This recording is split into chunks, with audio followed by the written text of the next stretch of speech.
Would you believe me if I told you that a simple act of compassion in the middle of the desert forever changed the fate of two men who, until then, were complete strangers? That a cowboy, used to living by his own rules and trusting no one, ended up saving the very man he had every reason to hate? Now picture this. You're riding along a deserted trail, the sun scorching your skin, dust sticking to your sweat, when suddenly you spot a body lying there, clinging to life. A stranger, an enemy. And yet something inside you speaks louder than hate. You stop, and you help. That's the starting point of a story that's real, or almost, passed down among men of the West, in saloons, around campfires, and scribbled in old diaries forgotten in abandoned ranches. One of those cowboy tales that isn't just about gunfights and chases, but about quiet choices that change everything. What you're about to discover might surprise you, because this isn't just a story about salvation. It's about identity, destiny, and forgiveness. The main character, a man shaped by absence, raised without a father, abandoned before he was even born. This cowboy lived rootless, like so many others in the Old West, riding through dangerous lands, taking tough jobs, avoiding any form of attachment. He was hardened, quiet, wary, but something felt different that morning. That day held a meeting not found on any map, and anyone who's lived long enough in this world knows. Some encounters aren't random. Have you ever felt it? That a seemingly ordinary moment was hiding something much bigger. While many would have just ridden past, ignoring the wounded man by the trail, he stopped, and that matters. He stopped. Maybe because the pain on that stranger's face mirrored a pain he knew. Maybe because deep down he was just as lost as the man on the ground. And that's where it all began. That stranger, that wounded man, was more than he seemed. There were marks, objects, fragmented stories in the few words he could utter. The cowboy didn't know it yet, but he was about to discover that this man carried more than just battle scars. He carried a secret that could rewrite his entire life. Stay with me till the end, because what you're about to hear isn't just a tale. It's a dive into the choices that define who we are, a small act of courage that uncovered a devastating truth, an encounter that seemed random, but concealed a bond of blood. And before you think you've figured it all out, no, this is only the beginning. Because in that land where laws are dictated by the gun and by honor, a cowboy chose to forgive before he even knew who he was facing, and that choice changed everything. As the days went by, and the wounded stranger slowly recovered under the cowboy's care, something strange began to happen. It wasn't just the man's body that was healing, but something inside the cowboy as well. Every act of care, every brief conversation, every shared silence on that old ranch seemed to stir up old wounds he didn't even know were still open. The man who had spent so many years solving everything with force now found himself disarmed by something more powerful than a gun. The possibility of rediscovering something he thought he had lost forever, a connection, a sense of origin, a purpose. And maybe that's the point where many of us see ourselves. Sometimes life puts us in situations that seem insignificant at first, but carry the weight of deep revelations. How many times have you helped someone without knowing the real impact of that gesture? Or how often has something inside you said, stop, listen, care, even when everything around you said otherwise? If this resonates with you, if this story brought up a memory or emotion within you, share in the comments what moved you the most so far. Sometimes your experience is exactly what someone else needs to read to move forward. And if you believe stories like this deserve to be told, that the world needs more content that inspires compassion, courage, and forgiveness, give this video a like. Your like isn't just a click. It's a sign that stories like this have space, have value, have purpose. And of course, if you want to keep hearing stories like this, real or inspired by truths deeper than we can imagine, subscribe to the channel. Your presence here is what helps this channel grow and reach more people with this kind of content. With every new subscriber, we know we're not telling these stories alone, that there's someone on the other side walking this path with us. And it was just when the cowboy thought he had done his part that everything had been said and done, that something happened. A discovery so unexpected, so personal, and at the same time devastating, that it completely changed the course of that journey. Because what was hidden wasn't just a blood secret. It was a mirror of everything he had avoided facing until then. And that's when the real story begins. He didn't have a birth name recorded anywhere, at least not that he knew of. People said he was known only as Cole, though no one could say for sure if that was his real name or just a nickname that stuck in the deserts. He wasn't much of a talker. His eyes were deep set, like someone who'd seen too much and learned to keep it all in without saying a word. He was a wandering cowboy, the kind who sleeps wherever the night falls and wakes before the sun's even fully risen. He worked for food and silence, never formed bonds with anyone, and lived like a man who didn't want to be found. The towns he passed through remembered him with a mix of respect and unease. He wasn't violent, but he wasn't easy either, and he never said how long he'd stay. When people asked about family, he looked away. When they mentioned roots, he pretended it didn't apply to him. What no one knew was that Cole carried an absence the size of the world. He never knew who his father was. He had only faint memories of his mother, a frail woman with tired eyes who died far too soon. The rest of the story? Just blanks. And those blanks shaped everything. Not having a past is what made him harden so early. Since he was a kid, he lived by adapting, defending himself, distrusting. Survival mode became instinct. He learned that trust is a risk, that attachment is a luxury the desert doesn't allow.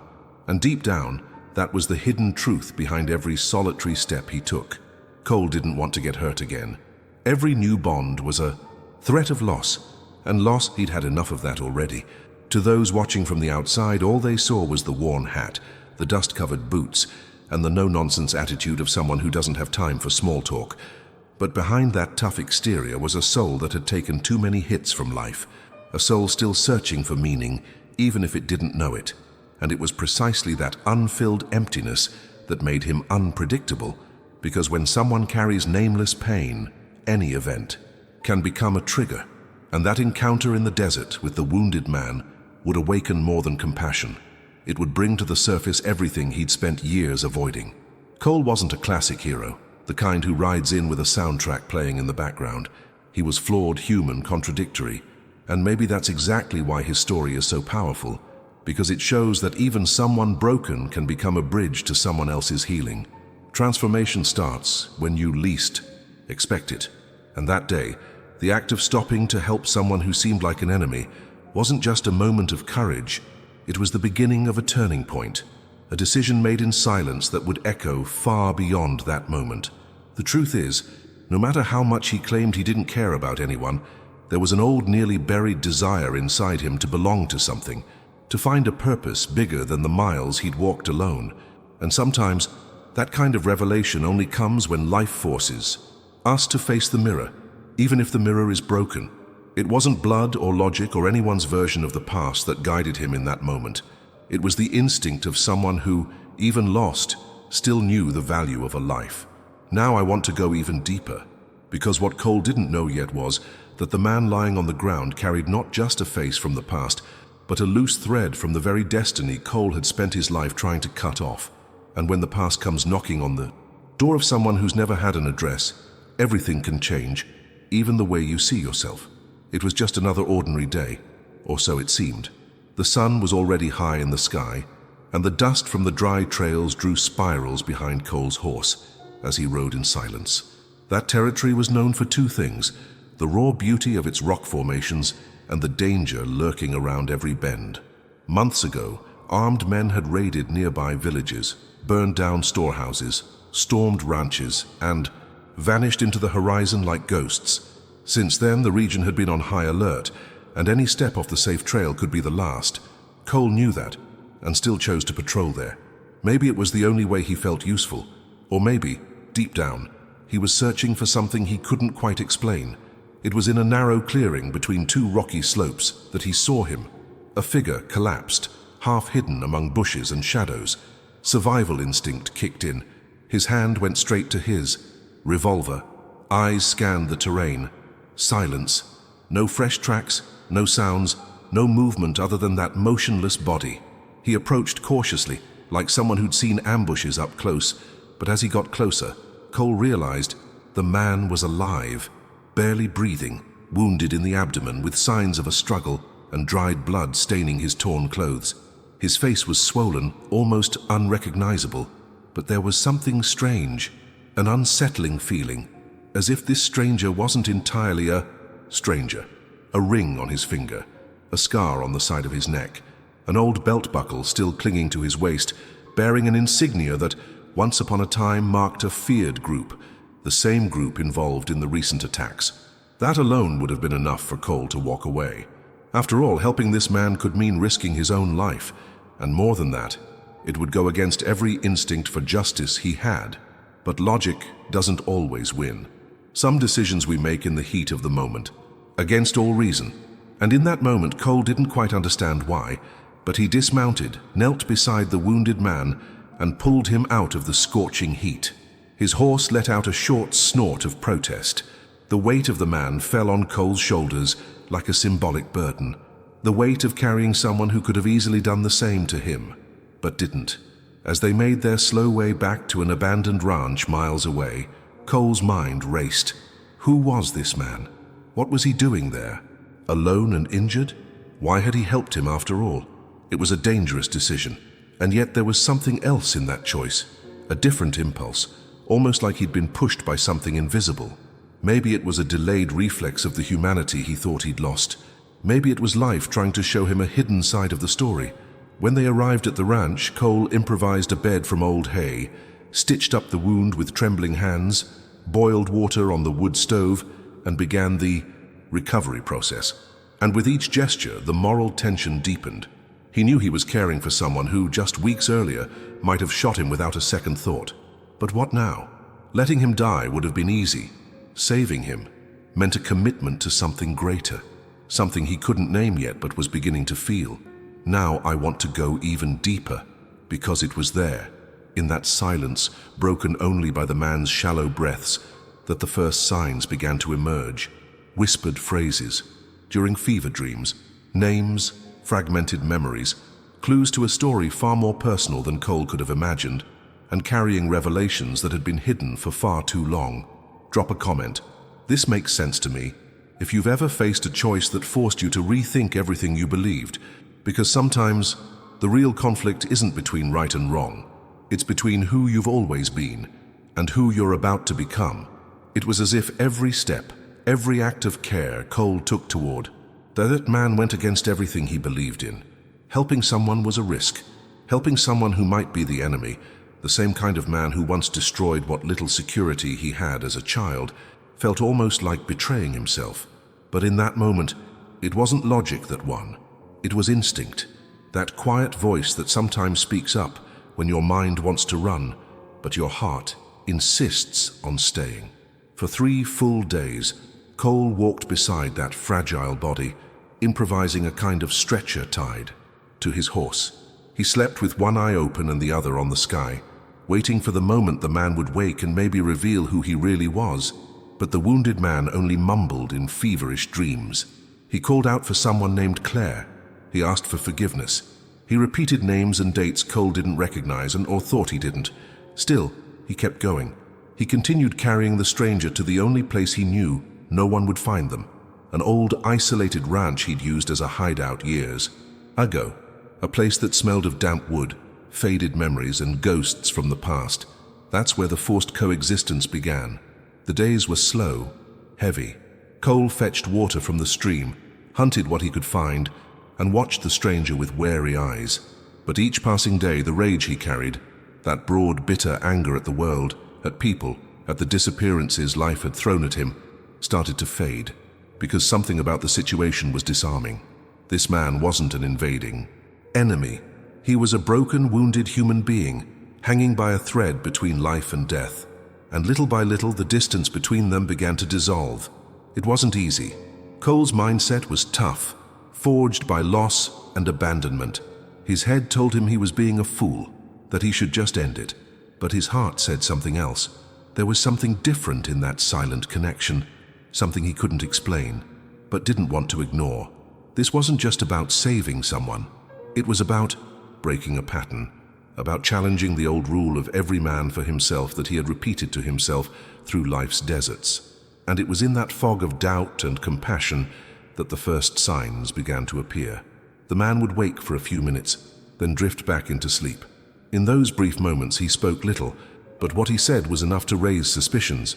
He mentioned places Cole had known since childhood, places he'd never told anyone about. He spoke of a woman with dark hair, who wore a scarf around her neck, and Cole felt a knot in his chest, because that was his only memory of his mother. He spoke of horses branded with specific letters, letters that matched an old medallion Cole kept hidden, not really knowing why he'd never thrown it away. It was as if the truth was brushing the edges of his awareness, still wrapped in fog. And the strangest part was that, even faced with these unsettling coincidences, Cole didn't pull away. On the contrary, he was beginning to care. And that scared him more than any ambush. Because when you've spent your whole life running from connection, any bond feels like a trap. But this time, there was something different. Something that couldn't be explained in words. It was as if this stranger knew more about Cole's life than Cole himself.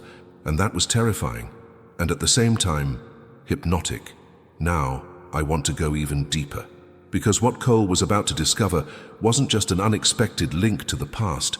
It was a hidden truth powerful enough to dismantle his entire story. And when the truth comes knocking, it doesn't always arrive gently. Sometimes, it kicks the door down. The first time he spoke clearly, Cole was changing the blood-stained bandages and wiping his hands with a damp cloth. It was a whisper, barely audible, but the words froze the air like time itself had held its breath. She wore a blue scarf around her neck and sang that old song when she washed clothes in the river. Cole's hands froze. Mid-air. The description was too exact, too untouched, too absurd to be coincidence. That was his mother. That was a memory that only visited him in his quietest dreams. How could this man know? In the hours that followed, Cole masked his discomfort. He kept tending to the wounds, keeping emotional distance, but inside everything was shifting. The once brief practical conversations began turning into fragmented exchanges, heavy with jumbled memories. The fever came and went, and with it came names: Jonathan, Clara, Elias. Names Cole had heard before, if only in half-whispered fragments from childhood. Dates surfaced too, dates that matched the few records he'd kept. Birthdays, tragedies, goodbyes. It felt like someone was pulling an invisible thread from inside his mind, unraveling truths he didn't even know were tangled. That figure who once represented a threat began to take on more human, and not just human, but familiar, contours.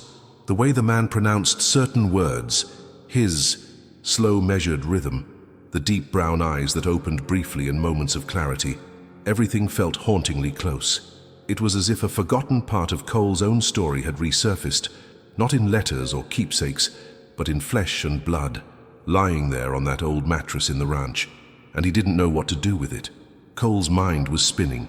He tried to stay cool, rational, anchored in his old, only the present matters mindset. But with every new detail, that inner armor began to crack. How could this man know about the medallion hidden in the horse's saddle? How could he know the nickname his mother used to call him, a name no one else could have known? The answer seemed impossible, but also undeniable. The only explanation was the one Cole feared most. This man knew because he was part of it, because in some distant and twisted way, he was inside the story. On a colder night, with the fire crackling low in the makeshift fireplace, the two sat in silence for a long time. Then the man spoke again, this time more clearly. He looked straight into Cole's eyes and said, "I searched for you for so many years, but I wasn't man enough to stay." The words fell like lightning. There was no shouting, no tears, no drama, just brutal weight. Because it was the kind of revelation that doesn't ask for explanation, only confrontation. Cole stood up, walked to the door of the ranch, and stood there, staring into the emptiness of the horizon. The transformation he'd spent his whole life avoiding was happening quietly behind the pain, in the silence of words never spoken. Now I want to go even deeper, because what was unfolding in that moment wasn't just a reunion. It was an internal collapse. It was the fall of every wall he'd built to avoid feeling. It was the collision between abandonment and the secret longing to belong. And when those two forces meet, you either shut down completely or let the wound finally start to heal. The wind whistled through the cracks. In the ranch, long and almost mournful, like time itself was grieving something it couldn't stop. Cole stepped away from the door, carrying the weight of words that still lingered in the air. His mind didn't want to accept it, but his body knew.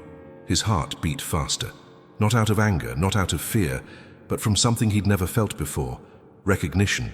It was like looking into an old, foggy, cracked mirror and still seeing the outline of his own face in another's. The truth didn't need to be spoken anymore. It was already there, pulsing between gestures, between silences. That night, Cole didn't sleep. He sat, elbows on his knees, eyes fixed on the fire. In his hand, the necklace. That damn necklace he always carried in his saddlebag pocket, never knowing why. Just that it was the last thing his mother gave him before she died, eyes full of pain and a sentence he never forgot. If one day you find a man with this symbol, don't run. Ask. He never understood. Until now. Because the same symbol hung faded and rusted around the neck of the man he'd saved in the middle of the desert. A tarnished medallion, hand engraved with the initials J.T. The next day, Cole went to the creek. He washed his face like a man trying to wake from a dream that had become both nightmare and miracle. When he came back, the man, his father, was awake, weak but lucid. He looked at Cole with a mix of guilt and hope, and for the first time, the silence between them said more than any explanation could. Cole pulled up a chair, sat in front of him, and without drawing a gun, without raising his voice, simply asked, "Why?" And then came the revelations, the behind the scenes of a story he'd never known. His father told him about a youth marked by bad choices, by debts that forced him to run, by mistakes that piled up until they seemed beyond fixing.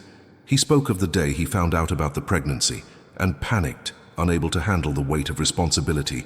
He said he tried to come back, but it was already too late, and that after so many years, now old and sick, he had been traveling those same routes, not to escape anymore, but maybe to find the son he never watched grow up, the son who, by some twist of fate, ended up saving his life. It was hard to hear. Cole's mind wanted to reject everything. He wanted to stand up and walk away, but something inside him, something he couldn't quite explain, held him in place. It was as if that moment had been drawn by forces greater than himself. The truth cut deep, but it also lit up parts of his story that had always been shrouded in shadow. The transformation he'd begun to feel days ago now had a name, a face, and a date. It was about breaking a cycle, about facing absence head-on and maybe finally no longer being a slave to it. And the strangest thing was, even with everything laid bare, there was no emotional outburst, no embrace, no instant forgiveness. What there was presence. 2. Wounded men, hardened by life, sitting face to face, trying to rearrange the pieces of a truth that had been buried for far too long.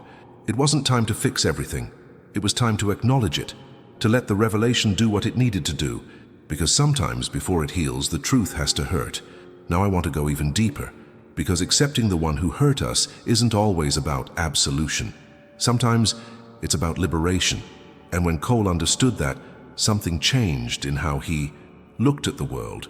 Because justice isn't always punishment. Sometimes it's clarity. There's no map to guide a man when he's face to face with his own story, dug up by force. In the days following the revelation, Cole felt like a stranger in his own skin. The automatic motions of lighting the fire, gathering wood, watching the perimeter, all of it felt hollow, like his body was moving, but his mind was trapped somewhere between an abandoned childhood and a newly uncovered pain. The ranch now seemed too small to hold the weight of that reunion. Every corner of the house, every creak of the wood, was a reminder that he had chosen to save the very man who caused the deepest wound in his soul. His head was a battlefield. Logic said it was better to end it, give the man a horse and go his own way like he always had. But his heart, for the first time in years, refused to comply. The anger came in waves. Sometimes he wanted to scream, wanted to ask how anyone could abandon their own blood. Other times all he felt was a deep soul-level exhaustion, like life had collected all its debts at once. There were no easy answers, no convenient exits, and maybe it was that very lack of escape that made everything feel so real. One night, when insomnia pushed him against the weight of his own memories, Cole left the ranch and walked alone to the tree where years ago his mother used to take him to play, back when there was still time for such things. He sat on the hard ground and stared up at the sky. And there, under the silence of the stars, he realized that the pain he felt wasn't just for the absence of a father, it was for the absence he himself had become. In the name of self-protection, he had shut himself off from everything. He never let anyone close enough to hurt him again, but he'd also never let anyone truly know him. And now, in front of the man who left him, he saw that maybe they had both been running from the same emptiness, the crisis brewing inside. Him wasn't just moral, it was existential. It was about choosing between repeating the pattern or breaking the cycle, because walking away now would have been easy. It would have been the most silent and effective revenge. Leave the old man to his fate, just like he once did. But staying, remaining there, listening, confronting, required a kind of courage Cole had never had to summon before. It wasn't the courage to face armed men or cross dangerous deserts. It was the courage to stay in front of what hurts and not run, to let the truth hit, even with no promise of healing. His father's face, still worn and weary, no longer sparked the same revulsion. The anger was slowly giving way to clarity, the realization that not every mistake comes from malice. Sometimes it's cowardice, fear, desperation, and realizing that doesn't mean excusing it. It means understanding. It means looking at someone's cracks and recognizing that somewhere along your own journey, you cracked too. Now I want to go even deeper, because what Cole was discovering wasn't just about his father's identity, it was about his own. About realizing that no matter how high we build our walls, some part of us still silently waits, hoping someone will break through. And when that someone shows up, in the most unlikely way, it's not the past that decides for us. It's the choice we make from that moment on that reveals who we truly are. The next morning, the silence between them had changed. It wasn't the wary quiet of strangers trying to read each other. It wasn't the bitter silence of those with nothing to say. It was a silence of suspension, as if everything had been laid out bare, exposed, and now the world was holding its breath, waiting for Cole's final decision. He knew it. His father knew it. Maybe even the old ranch itself knew that this moment would define everything that came next.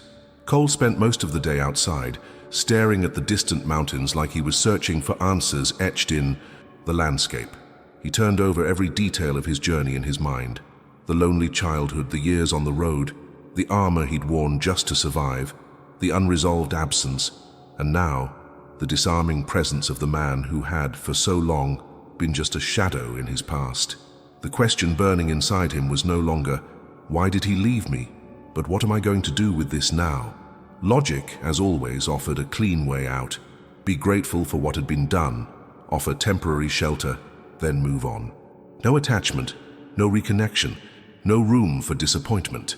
But for the first time, Cole realized that moving on didn't mean continuing to run, because the real escape wasn't from his father, it was from himself, from the boy he once was, from the man who'd learned to hide every emotion behind a wall. And that wall was now cracked. The transformation had already begun, even if he tried to resist it. By late afternoon, he came back inside. His father was sitting, barely, on the old wooden chair. That creaked with every small movement. There was no rehearsed speech, no grand plan for reconciliation, just two eyes meeting, as if they were finally speaking the same language for the first time. And that's when Cole made his choice. He didn't say he forgave him. He didn't say he forgot, but he stayed. He brought over a glass of water, set it in front of his father, sat down beside him, and stayed. That was the language of forgiveness that day. Presence. He understood that forgiveness in that context wasn't about erasing the past or pretending it didn't hurt. It was about ending the inheritance of distance, pride, and silence. It was about breaking the cycle. Because if that man had spent his whole life running from himself, Cole didn't want to end the same way. He didn't want to carry to the grave the same coldness he once hated. He wanted to be different. And being different in that moment meant reaching out. Not out of weakness, but out of maturity. Not out of duty, but out of freedom. The decision that changed everything wasn't met with applause and had no witnesses but the two of them. Yet its impact rippled out invisibly, like a stone dropped into still water. It was the kind of gesture that redefines someone's mindset. Because true strength doesn't lie in keeping pain alive as proof of justice, but in looking at that pain and saying, you don't get to control me anymore. Now, I want to go even deeper, because when Cole chose to stay, he wasn't just giving his father a chance, he was giving himself one. He allowed himself to rewrite a story that had seemed doomed to repeat the same old patterns. And that's what many of us, silently, are looking for too. A chance to begin differently, even when everything started wrong. Time passed with the slow pace only the countryside knows. The seasons changed, but the memory of that moment stayed alive, like a fire that never completely goes out. Cole didn't become a religious man, nor a well-known hero, but something inside him changed permanently. The pain didn't vanish, but it stopped calling the shots. That choice, made in an isolated ranch in front of the man who had hurt him most without ever being there, became a turning point. And every time he thought back to it, he felt he'd done the right thing, even if he wasn't sure of it at the time. As the months went on, his father regained his strength. They didn't become best friends, and they didn't rebuild the past like nothing had happened, but they found a way to coexist. A simple, almost silent kind of mutual respect. It was as if they both understood that forgiveness didn't need to come wrapped in grand declarations. It just needed to show up in the little things. Sharing coffee, fixing a fence together, listening without interrupting. It just needed to not repeat the abandonment. After a few months, they left the ranch. Cole no longer had anything to run from. A quiet peace followed him now, not because he'd found answers, but because he'd made peace with the questions. And it was that shift in mindset that sparked something even bigger. He returned to the small town where his mother was buried, and, with what little he had saved, bought a piece of land.